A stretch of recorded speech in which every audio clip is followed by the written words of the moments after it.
Another day, another video for today. Tara, samahan nyo ako sa rehearsals namin for Sinaya 2025. Just in time nga lang ang pagdating ko at magsa-start ng aming dry run para sa aming event for this year. Pagkadating ay nag-warm up muna kaming Himig, which is our choral group in our company. At after nga na nagkape muna ako, no? Kasama ko ang aking friend na si Senna, which is also my friend from other circle, ganun. At nag-start na din mag-rehearse ang sayaw, which is kabilang din yung mga ilang kong friends. Tulad niyan, Pak, ganda, gandang bata.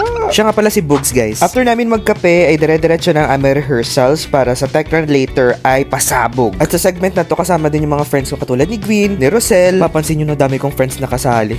Feel ko pasado na ako sa Mr. Congeniality. After ng konting practice ay nag-video muna ako sa venue kasi sobrang ganda dito sa Marquee, guys. At pinasabugan na nga tayo ng dress rehearsals ng Bangus Festival, Sandurut Festival, at ang Sinulog Festival. Wow! I love the costume. While waiting for our turn sa aming rehearsals ay nagpakit muna kami dito ni Gwyn at nagsimula na nga kaming mag-rehearse.